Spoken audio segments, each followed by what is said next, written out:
Wassalamu ala rasulillah wa ala alihi wa sahbihi wa mawala. Bapak ibu yang dirahmati Allah, alhamdulillah kita masih bisa bertemu lagi dalam rangka melanjutkan perjuangan kita sebagai seorang yang beriman, yaitu sholat, yang kemudian dilanjutkan dengan majelis ilmu. Dan majelis ilmu dengan sholat hukumnya sama-sama wajib gitu. Hanya saja kalau kalau sholat kita mau kuta, waktunya sudah ditentukan. Kalau majelis ilmu nggak ada waktunya, bebas.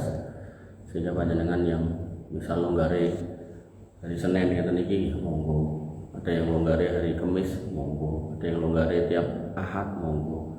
Yang jelas tetap harus selalu diagendakan, jenengan harus nambah ilmu tiap hari, tiap saat.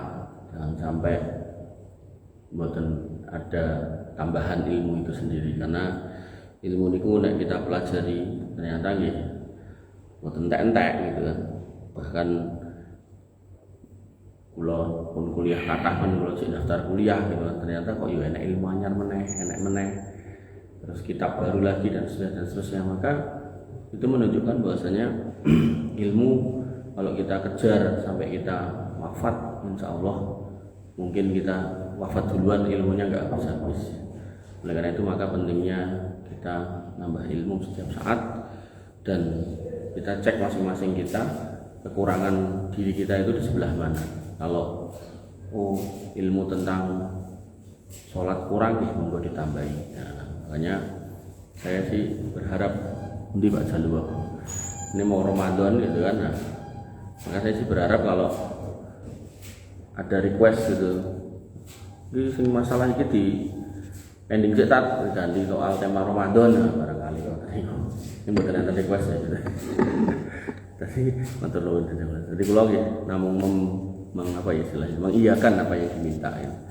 Jadi kalau jamaah mriki kan yang tahu panjenengan, nah, yang belum ilmu apa gitu kan. Kalau memang tentang puasa belum dijelaskan dari awal sampai akhir gitu kan. Dan ini bab akhlak kita pending dulu dalam rangka puasa. Pun ada yang jelaskan tentang ini, dereng. Yang belum ragu nih. Jadi kita tetap lanjutkan yang ini dulu. Nah, artinya minggu depan kita bahas tentang puasa, karena kalau Allah berkenan ya bulan depan kita sudah Ramadan. Bapak Ibu yang dirahmati oleh Allah Subhanahu Wa Taala, masih dalam rangkaian mengingat Allah, adab kepada Allah yaitu mengingat Allah, dan masih dalam rangkaian yang pertama yaitu dengan berdoa. Maka doa, zikir, doa khususnya itu ada waktu, tempat, dan kondisi yang mustajab. Nah, makanya saya berharap dengan mendengarkan ini atau memahami ini, jenengan bisa memilih dan memilah pas donga niku kapan. Nah, karena kadang salah tempat, salah waktu doa kita nih kurang tepat sasaran gitu. Jadi ibarat dengan mertamu jam 12 bengi gitu kan, ya biasanya nggih longkot ditompo, biasanya makan mulai gitu. Kecuali memang urgent sekali lah, itu lain cerita. Tapi umumnya kita kepada manusia pun berinteraksi juga ada waktunya, nggak sepanjang waktu, nggak setiap waktu gitu kan. Nah, maka dalam berdoa ternyata Allah juga memilihkan waktu-waktu yang baik. Bukan berarti waktu selainnya buruk, nggak ada. Dalam Islam itu nggak ada waktu buruk, nggak ada. Nggak ada hari buruk, nggak ada bulan buruk, nggak ada tahun buruk, nggak ada waktu buruk, nggak ada. Semuanya baik dalam Islam. Hanya saja di antara semua yang baik ada yang terbaik. Jadi kalau omongan hari yang terbaik niku hari Jumat. Tapi bukan berarti hari selainnya terus jelek, buatan hari yang lainnya baik. Ning yang paling baik Jumat. Kemudian Senin, Kamis. Bukan berarti selain Senin, Kamis, Jumat jelek, buatan. Yang lainnya juga baik. Ning yang terbaik Jumat, lalu Senin, Kamis. Terus kalau omongan bulan, yang terbaik niku bulan-bulan haram. Nah, selain bulan haram, bulan Ramadan. Kalau omongan kumpulan hari, jadi nggak cuma sehari, 2 hari, tapi sekumpulan hari. Itu kalau malamnya 10 terakhir Ramadan, kalau siangnya 10 awal Dzulhijjah. Kalau kenapa kok 10 akhir Ramadan terbaik malamnya, 10 awal Dzulhijjah terbaik siangnya? Karena di Dzulhijjah ada hari Arafah. Hari Arafah itu siang. dari habis zuhur sampai masuk waktu maghrib. Nah sedangkan kenapa 10 hari terakhir Ramadan itu kok terbaik malamnya? Karena di malamnya ada Lailatul Qadar. Jadi dalam Islam ada hari-hari baik, waktu-waktu baik, tapi bukan berarti sisanya adalah buruk, sisanya tetap baik. Dan ini kalau jenengan terapkan dalam masalah putra anak gitu. Maka anak itu diberikan oleh Allah Subhanahu wa taala sebenarnya enggak ada yang buruk, baik semua gitu. Cuman dalam perjalanannya memang ada yang terbaik dari yang baik. Kalau anakku nakal, niku yang harus introspeksi kita.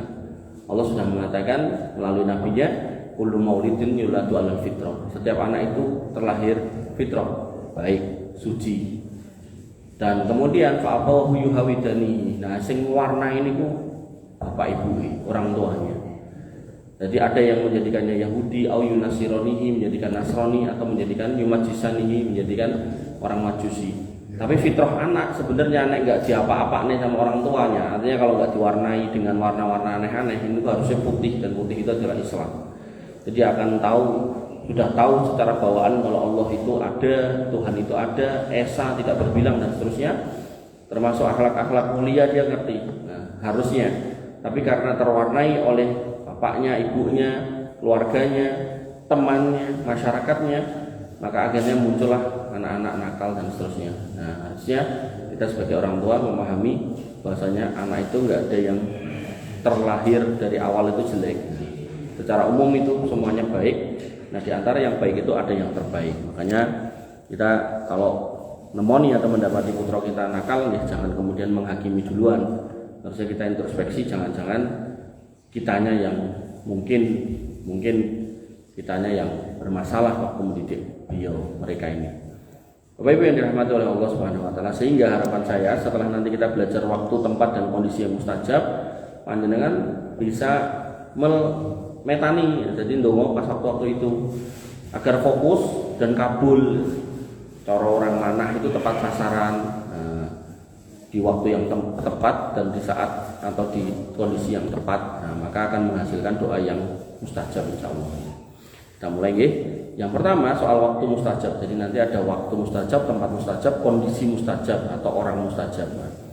Nah, yang pertama tentang waktu mustajab itu waktu sahur. Jadi nanti kalau jenengan puasa nggih Ramadan niku. Nah, niku pada waktu sahur itu waktu mustajab. Dan ternyata di sini disebut waktu sahur itu enggak cuma ketika jenengan mau sahur. Artinya misal nanti malam besok jenengan enggak puasa, tapi nanti pas waktu sahur jenengan itu berdoa. Nah, maka itu juga mustajab. Makanya Allah mengatakan wabil ashari hum yastaghfirun.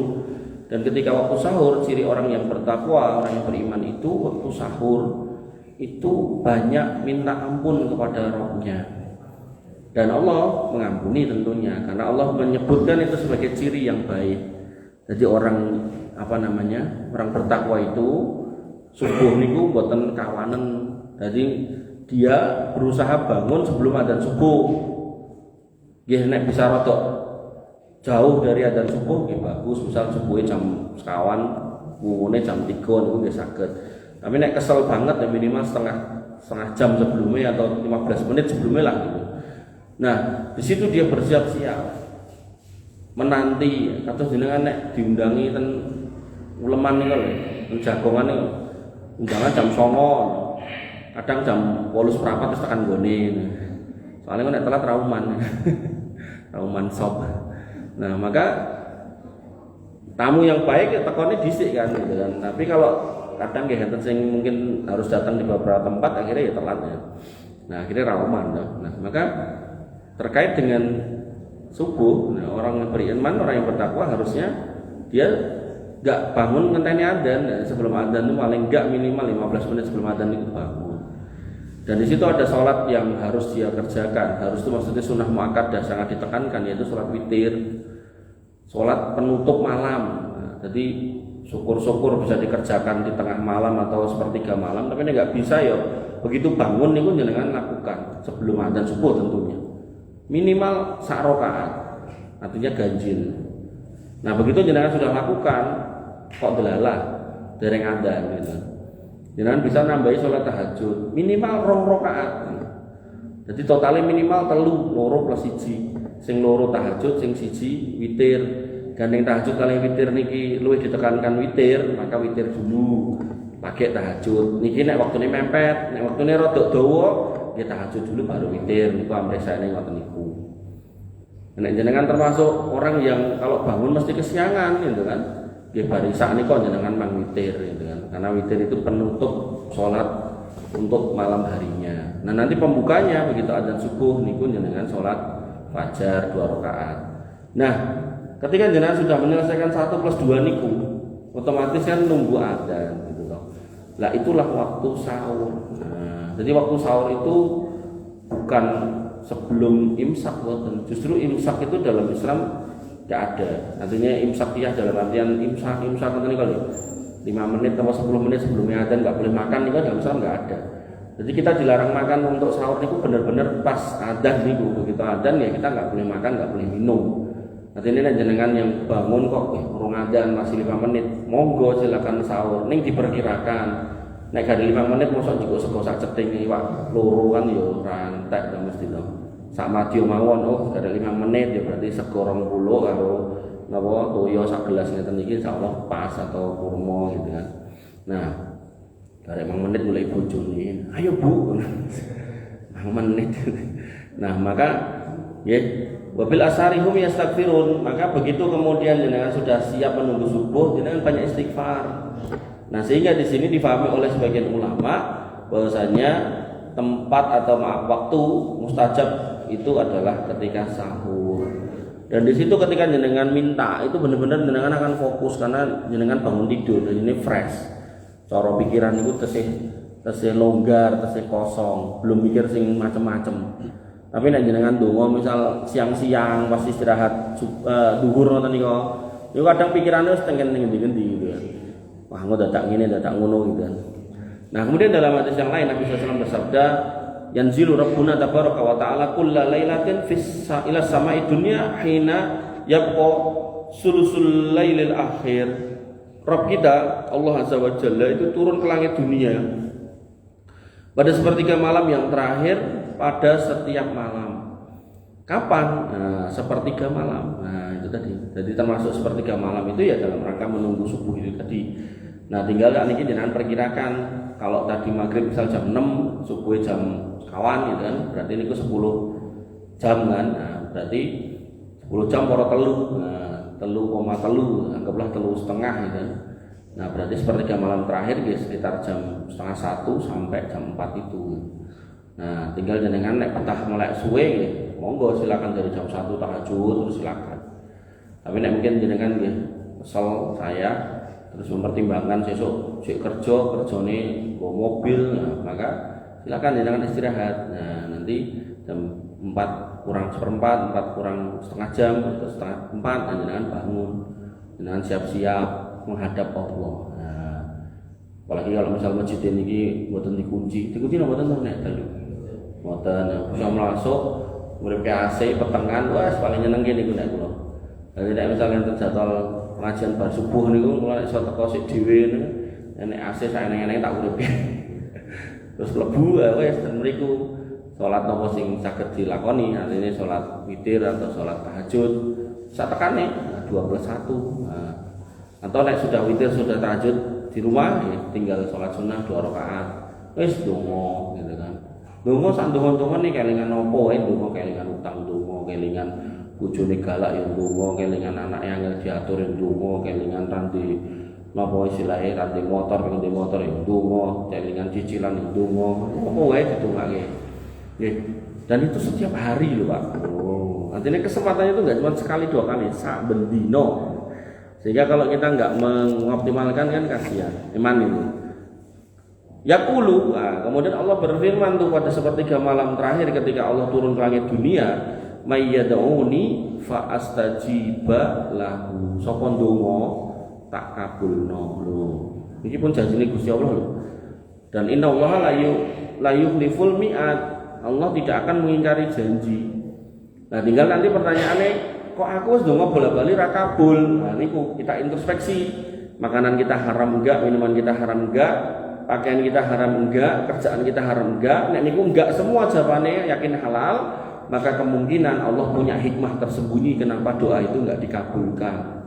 Misal contoh Mas Rono donga, ben esuk donga, ya Allah, kula kersake garwa melih misalnya.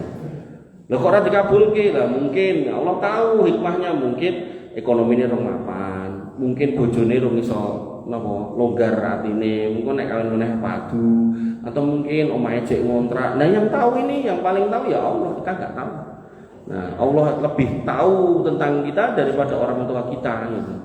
Makanya enggak semua permintaan akan langsung dikabulkan. Iku nek konteknya contohnya ngoten niku. Atau yang lain misalnya dengan ya Allah pengen jadi presiden gitu. Nah mungkin Allah tahu iki nek tak kei jadi presiden, kok negarane bukan tambah HP, tambah rusak gitu kan. Makanya jenengan dikasih yang sesuai. Nah terus bentuk yang lain apa? Diganti dengan pengganti yang lain. Mungkin nanti putra jenengan jadi presiden atau putu jenengan. Nah, atau mungkin diganti dengan kesehatan yang lebih baik, atau mungkin diganti dengan keluarga yang harmonis, atau mungkin diganti dengan akan ketemu dengan orang-orang baik. Makanya ada orang itu cerita sama saya, aku metu ke rumah ketemu copet, ketemu begal, ketemu wah enak-enak salane wong elek kok ketemu kabeh. Kula nganti bingung kok iso ya resepe opo. Ning kula nggih mau tekok. Kula nek tekok didudohi aku ya mau praktekke gitu. Karena kita tentu enggak pengen ketemu dengan orang-orang seperti itu toh. Nah, kita pengennya ketemu dengan orang-orang baik gitu. Nah, maka di sini Allah punya janji, nek kamu berdoa tak kabulkan. Mayas'alani fa'atihi. Siapa yang minta tak kasih. Dongo tak jawab, jaluk tak kei. Pun dengan aja model B dongo. Nah, dongo itu kan mendoakan orang lain. Nah, minta itu bisa untuk diri sendiri gitu kan. Ya, misalnya dongo, ya Allah saya minta selamat dari api neraka, masuk surga, ya insya Allah kabul. Nek minta misalnya ya Allah saya minta rezeki yang halal, saya minta anak yang soleh, saya minta ini dan itu. Nah, maka silakan dengan mau tafsirkan seperti apa, sing jelas semua permintaan Allah siap memenuhi. Kemudian mayyastaghfirni fa'aghfirolahu. Siapa yang minta ampun tak ampuni. Jadi minta ampun, podo minta ini khusus ampunan, maka tak ampuni. Oleh karena itu maka Bapak Ibu yang dirahmati oleh Allah Subhanahu wa taala, saya berharap mulai hari ini dan seterusnya jangan disia-siakan sepertiga malam terakhir itu. Mana pokoknya wah jangan 5 menit, jangan 10 menit, ini pun jangan maksimalkan. Biar ada perubahan di hidup kita, perubahan yang baik tentunya. Coro misal ekonomi ini nggak berubah, mungkin hati kita tambah longgar, tambah jembar, pikiran kita tambah buatan kemrungsung mikir dunyo gitu kan. Atau kemudian coro kita orang ide tapi kita sehat dan seterusnya. Maka hal-hal seperti itu perlu dihayati, perlu dieksekusi dengan baik dan benar. Nah kemudian yang kedua yaitu pada malam Lailatul Qadar. Disebutkan dalam sebuah riwayat dari Ummul Mukminin Aisyah radhiyallahu anha, beliau pernah bertanya, ya Rasulullah, ara'aita in alimtu ayyu lailatin lailatul qadar. Pripun pendapat panjenengan umpami kula ngertos Lailatul Qadar niku kapan? Ma'aqulu fiha. Niku saene kula ndonga napa? Kala kata Nabi sallallahu alaihi wasallam, kuli ngomong atau ndonga, Allahumma innaka afuwun tuhibbul afwa fa'fu anni. Ya Allah, innaka afuwun, engkau adalah Rabb yang Maha Pengampun, tuhibbul afwa, remen ngampuni, fa'fu anni, mengampuni kula. Niki memang doa yang diajarkan oleh Nabi kepada Ibunda Aisyah. Khusus doa itu ketika kamu yakin itu Lailatul Qadar. Makanya 10 malam terakhir itu para ulama banyak menyarankan untuk mengucapkan doa ini. Nah, bagus lagi wis dongone malam 10 terakhir terus diucapkan ini sampai menjelang sahur, karena dua kondisi mustajab nek ketemu ya berarti mau potensi ini 2 kali. Nah kemudian dalil ini dijadikan oleh sebagian ulama sebagai dalil bahwasanya Lailatul Qadar itu waktu yang mustajab juga untuk berdoa. Neng gak harus ini tok, bisa yang lain. Makanya ten haram Masjid Haram, Masjid Nabawi itu kalau tarawih itu ketika witir itu dibacakan kunut, Pak. Dan kunut niku jadi kita ngeten. Jadi kita ketika puasa kadang pas sahur lali lunga. Padahal Nabi mengatakan atau Allah berfirman tadi bahwasanya waktu sahur itu waktu yang baik untuk minta ampun. Nah, kemudian Nabi mengatakan sepertiga malam terakhir itu lebih baik buat berdoa, enggak lah yuk lali gitu kan. Terus antara sejak jenengan puasa sampai jenengan berbuka itu yo mustajab, kadang yo lali gitu. Nah, terus beberapa saat menjelang buka niku nggih mustajab jenengan sok-sok yo lali gitu kan. Maka saya secara pribadi ketika kemudian diizinkan oleh Allah ke sana gitu dan mendapati bagaimana kemudian di sana itu tarawih itu ketika witir itu dibaca ke kunut. Jadi dalam Islam itu kunut witir gitu, bukan kunut subuh gitu kan. Nah, itu dibacakan di situ kunut, dan kunutnya enggak cuman Allahumma hdina fiman hadait wa afina fiman afait wa tawallana fiman tawallit dan seterusnya. Bahkan itu ditambahi donga untuk orang tua, donga untuk putra putrinya, donga untuk negaranya, donga untuk minta surga, selamat dari neraka, rezeki halal, banyak banget. Nah, di menit ini minimal niku 10 menit gitu kan, rata-rata minimal 10 menit gitu kan. Apalagi kalau malam-malam ganjil itu sekali donga itu bisa 15 menit. Dan lebih dahsyat lagi kalau akhir banget Ramadan ketika sudah selesai kan niku imamnya maca Al-Baqarah nanti Anas to niku selama 30 hari ini. Niku nek wis tekan Anas niku biasanya imamnya niku sesudes niku beliau menambahkan doa khatmil Quran, doa khatam Quran itu kula nate ngrasake niku meh setengah jam, Pak. Jadi nanti kesel ngangkat ngene iki wis tekan robana atina itu. Biasanya orang Indonesia nek krungu kan wah rampung gitu. Wis kula doke ngene, ternyata jek tutuke meneh, unggahke meneh ngene. Sampai wis pokoknya luar biasa. Dan di situ kita terus merasa kayak terwakili dalam artian mungkin kita ndonga dhewe ngertine atau isone atau biasane robana atina fid dunya hasanah, rabbi firli wal walidayya atau apa atau baru itu mentok apa neh ya. Akhirnya gue bahasa Indonesia, bahasa Jawa baru ya mentok meneh apa neh ya, bingung toh. Tapi mereka para ulama itu memang benar-benar terdidik dan dididik dan dipersiapkan untuk mendoakan atau melafalkan doa yang banyak sehingga ketika kita bermakmum dengan mereka garek ngamin nggih wah enak banget nih. Saya itu gitu. Kula enten jadwal tarawih niki mboten. Enten setunggal. Nah, nggih mengke kula kei niku donga niku. Nek ampun dianu nggih, ampun dirasani suwe men ning tarawih gitu. Jadi kula berharap jenengan tuh malah seneng gitu loh karena diwakili. Soal kesel ya padha kesel ya kula kesel. Wong maksud saya itu jenengan tuh diwakili, jenengan tinggal ngamin ke. Amin, amin, amin. Dan itu insya Allah sesuai dengan sunnah, jadi aman. Bapak Ibu yang dirahmati oleh Allah Subhanahu Wa Taala. Nah, ampun, amin wes, ampun. Mungkin naik mutung beribun. Nah, kemudian waktu berikutnya, waktu hari Jumat. Nah, hari Jumat ya tadi saya sudah singgung di depan ya. Nabi SAW bersabda, anna Rasulullah SAW dzakara yaumal Jum'ah. Nabi SAW menyebutkan tentang hari Jumat, faqala, dan kemudian beliau bersabda, fihi sa'atun la yuwafiquha abdun muslim. Di dalamnya ada waktu jika seorang muslim itu berdoa. Wa huwa qaimun yusolli, dan dia berdoa, maka yas'alullah ta'ala syai'an, dia minta kepada Allah sesuatu, illa a'tahu wa iyyahu, maka pasti akan diberikan apa yang diminta. Nah, saatan di sini para ulama berbeda pendapat. Nah, ada ulama yang berpendapat ketika khotib naik mimbar, ada ulama yang berpendapat antara dua khutbah, ada ulama yang berpendapat antara bar asar tekaning maghrib gitu kan. Nah, niki nggak usah diperdebatkan soal perbedaan pendapat. Intine Pak, hari Jumat itu hari baik. Ketika jenengan memungkinkan untuk melafadzkan doa-doa itu di hari itu, jangan ragu untuk melafadzkan. Pun mboten mawon paling gampang. Karena nek ngomongke perbedaan pendapat nggih, tentu satu dengan yang lainnya iki luwih kuat iki luwih enggak kuat dan seterusnya. Maka monggo. Makanya saya kalau ada kajian Jumat sore ngoten niku kula seneng gitu. Wah, Bu, sadurunge ditutup dengan salam, kita berdoa nggih. Wah, kula gas niku biasane. Ning namung wonten niku namung sebulan pisan mboten langen jam niku. Ya. Bapak Ibu yang dirahmati oleh Allah Subhanahu Wa Taala. Terus Rabu antara zuhur dan asar. Tadi saya bilang hari baik itu Jumat, Senin, Kamis. Ini malah Rabu antara zuhur dan asar. Disebutkan dalam hadis riwayat Jabir bin Abdullah, anna Rasulullah SAW da'a fi Masjidil Fath salasan yaumal isnain. Biasanya Nabi SAW berdoa di Masjid Al-Fath 3 kali, yaitu hari Senin, Selasa, dan Rabu, yaumal isnain wa yaumal sulasa. Isnain ini Senin, Selasa niku Selasa, Arbi'a niku Rebu. Jadi kalimat kita niku diambil dari bahasa Arab dalam konteks hari-hari niku.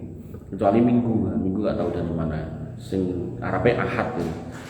Fastujiba lahu yaumal arbi'a baina sholatain fa'urifal bisru fi wajhi. Maka pada hari Rabu lah doa dikabulkan, yaitu di antara 2 sholat yang diketahui dari kegembiraan wajah beliau. Jadi beliau pernah berdoa dino Senin, Selasa, Rabu. Ternyata dikabulkan pas Rabu. Di mana Rabu ini terjadi di antara 2 sholat dan Nabi mengekspresikan terkabulnya doa dengan senyum. Kemudian waqala Jabir falam yanzil bi amrun muhimun ghalidun illa tawajjaitu illa tawahhaitu tilka sa'ah fad'u fiha fa'arif al-ijabah. Tidaklah satu perkara penting yang berat pada saya kecuali saya memilih waktu ini untuk berdoa dan saya mendapatinya dikabulkan doa saya. Jadi sahabat Nabi yang bernama Jabir bin Abdullah begitu ngerti Nabi itu berdoa di Senin, Selasa, Rabu dan dilakukan antara zuhur dan asar. Hari Senin kok ekspresinya biasa, Selasa biasa, begitu Rabu ekspresi mukanya kok ketok seneng gitu kan, bergembira. Nah, ini berarti kabul. Maka sejak itu Jabir bin Abdullah membiasakan memanjatkan doa pada Rabu antara zuhur dan asar. Jadi bukan asar maghrib, zuhur dan asar. Di Rabu siang niko ngantos asar. Jabir bin Abdullah dongo dan kata Jabir bin Abdullah, maka tidaklah doa yang tak panjatkan saya mendapatinya mesti terkabul. Niki Jabir bin Abdullah, seorang sahabat yang soleh. Artinya kalau jangan praktekkan kok ora kabul, bukan salah doa dan waktunya, kita introspeksi diri. Mungkin masih ada hal-hal yang mungkin makanan, mungkin minuman, mungkin apa yang kurang tepat yang ada di dalam diri kita sehingga Allah tidak mengabulkan doa. Kita introspeksi aja, nggak apa-apa. Bapak Ibu yang dirahmati oleh Allah Subhanahu wa taala. Kemudian dalam riwayat lain disebutkan fastujiba lahu yaumal arbi'a baina sholatain ad-dhuhri wal asar. Jadi ini hadis penguatnya, maka dikabulkanlah doanya pada hari Rabu yaitu antara zuhur dan asar. Jadi nek Jumat niku mustajabe niku antara salah satu waktunya antara asar sampai maghrib, sampai waktu menjelang maghrib. Kalau Rabu antara zuhur tekan asar. Nah, ini harus dibedakan. Nanti jangan prakteknya Rabu kapan ya? Bar asar nganti maghrib niku Jumat, boten Rabu. Nek Rabu zuhur tekan asar. Ya. Kemudian berikutnya tadi sudah saya singgung juga yaitu hari Arafah. Jadi kenapa Dzulhijjah itu siangnya lebih baik daripada semua waktu? Nah, karena di siang Dzulhijjah tanggal 1 sampai 10, tanggal 9-nya itu adalah hari Arafah. Nabi SAW bersabda khairud du'a'u yauma Arafah, yaumi Arafah. Sebaik-baik doa itu adalah doa pada hari Arafah. Jadi berarti seneng kono Mas boten.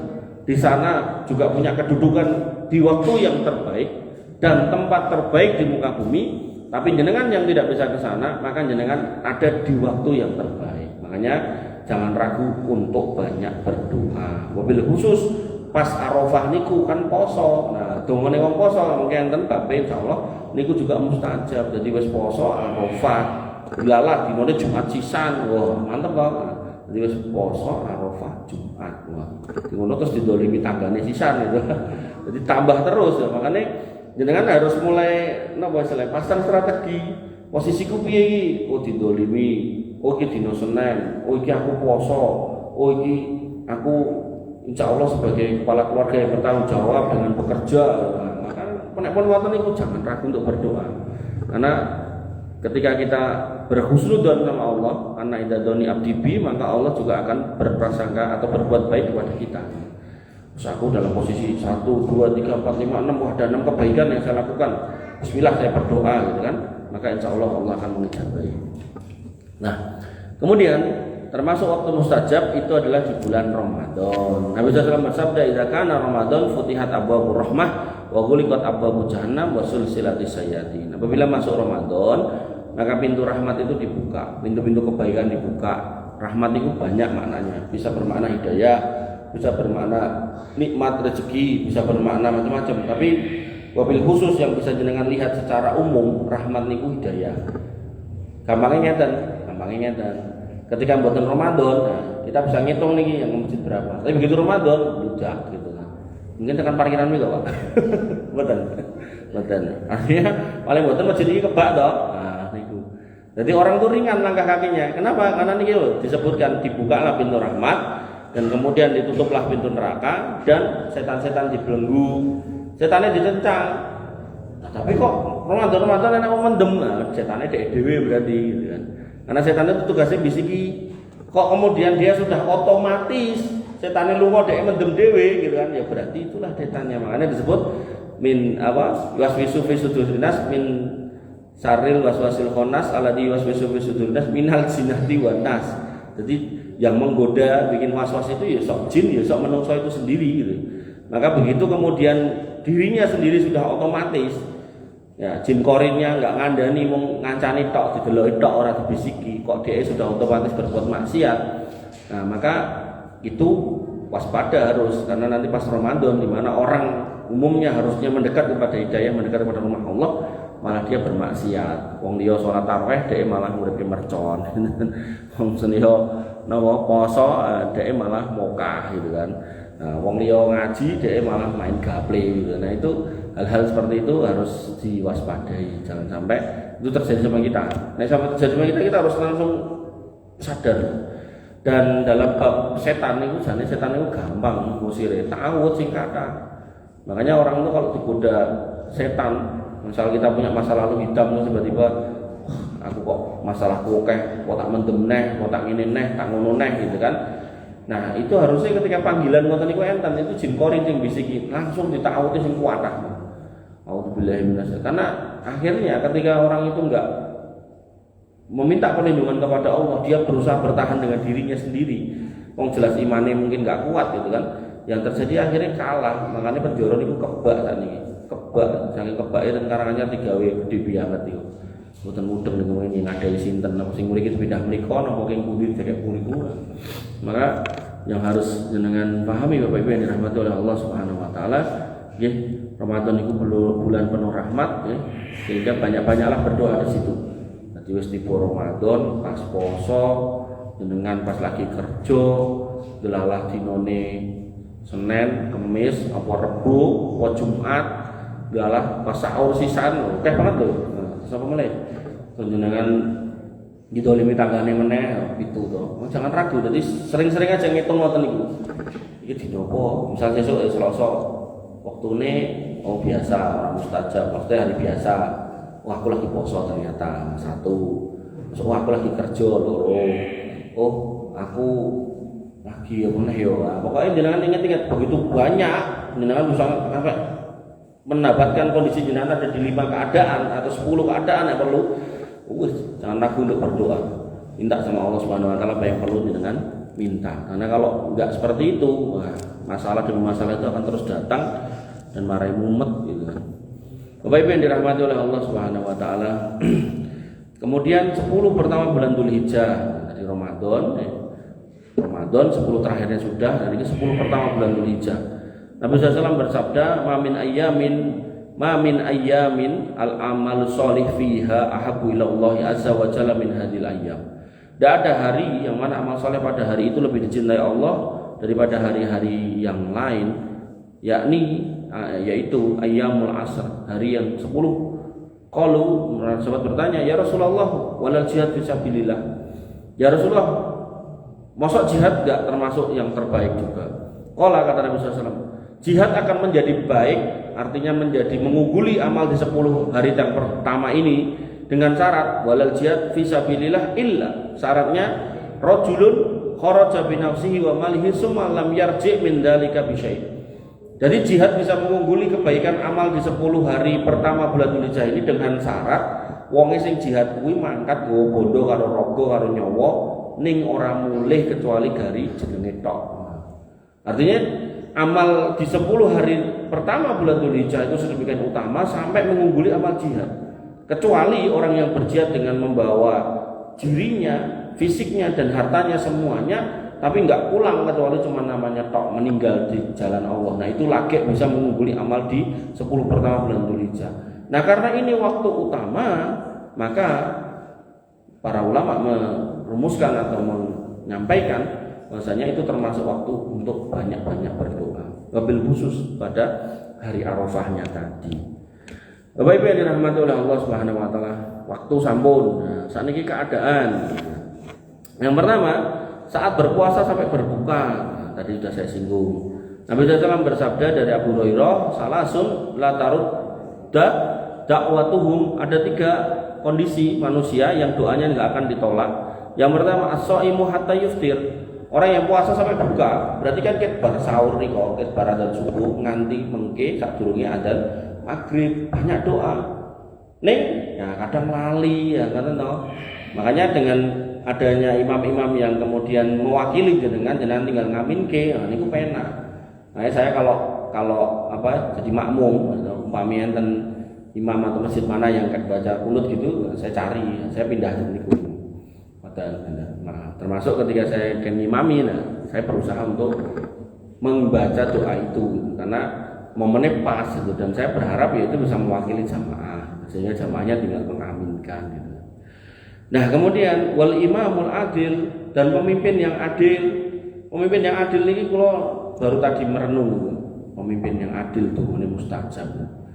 Mula nek nonton berita niku kan masalah enten mawon. Nanti terakhirnya tandaan kula iki presidennya kurang memecirahi gitu kan.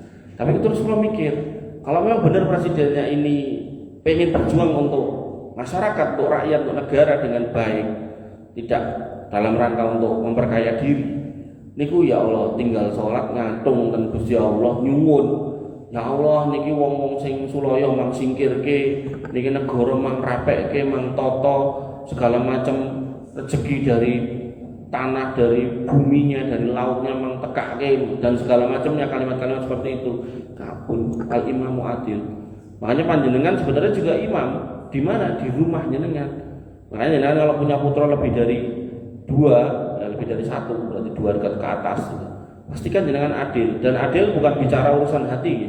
Adil itu bicara urusan sing ketok moto. Jadi nek masalah katresnan, urusan hati, mungkin orang tua akan condong pada anak yang ini atau yang itu, nggak apa-apa. Tapi jangan ditunjukkan dengan perbuatan yang bedake. Sampai seneng karo sing iki, kabeh dijaluki turuke, sing kene mboten. Akhirnya ya itu jadi nggak adil. Nah maka ketika kita berusaha sudah adil, si ini sekolah kuliah, yang kedua ya kita usahakan kuliah. Si ini biar pas kuliah tukoke motor, yang nomor 2 ya tukoke motor, sing nomor 1 biar ditukoke handphone, ya nomor 3 ya tukoke handphone, ya kan. Maka kita sudah berusaha semaksimal itu adil. Nah itu berarti jenengan berhak untuk berdoa dengan kondisi yang nanti akan dapat jaminan mustajab. Nah kemudian yang ketiga wal madlum, dan orang yang terdolimi. Jadi mungkin di rumah jenengan udah adil ki, delalah ning omah ya poso sisan, mangkat kerja, ning tempat kerja didolimi kancane, macam-macam toh, dari mulai sing dirasani, dari mulai sing difitnah, mungkin dari mulai sing dipokili, dari mulai sing dihapusi gitu kan. Nah ketika jenengan ada di kondisi seperti itu, nyuwun kali Gusti Allah gantine. Makanya ada doa Allahumma ajurni fi musibati wa akhlif li khairan minha. Karena dalam kondisi tertentu itu ketika kita didolimi kita nggak bisa bales. Kenapa? Nah sing dolimi ternyata Pak Polisi Jenderal bintang 7 gitu kan, atau tentara gitu kan. Jenengan kan nggak bisa balas, piye nang arep balas gitu kan. Lagi ngomong mesti sambluk nganggo dodor senjata. Wis nek pun ngoten monggo ngomong kalau Gusti Allah gitu kan. Karena Allah sudah punya janji orang-orang yang terdolimi itu doanya mustajab. Makanya dari 3 ini pun kita dengan bapak-bapak ini bisa mendapatkan. Mungkin pas lagi poso, terus kita di rumah berusaha untuk berbuat adil, bilalah pas lagi kerja didolimi.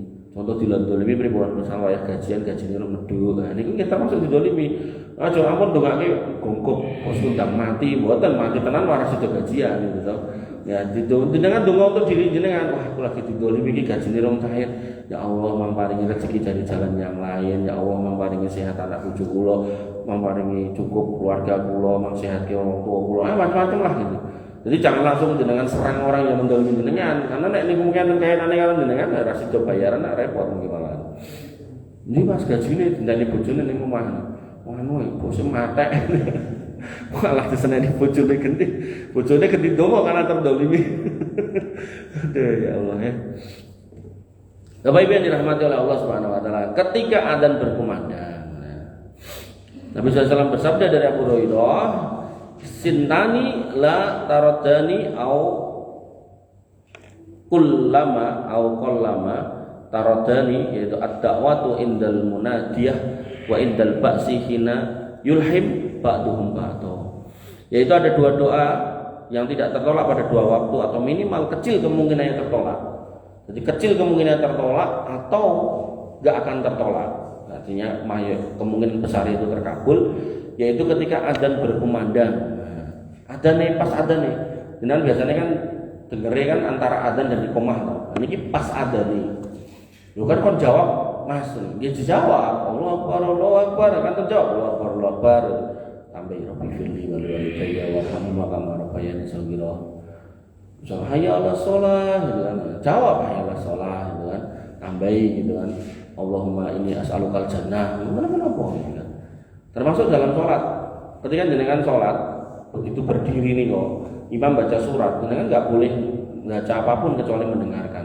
Tapi begitu imam kemudian membaca tentang surga, misalnya innalil muttaqina mafaza, orang-orang yang beriman itu mendapatkan keberuntungan, wa jannatin alfafa, surga yang banyak kenikmatannya. Nah, maka di situ jenengan nambahin Allahumma inni as'alukal jannah, boleh donga dalam posisi berdiri.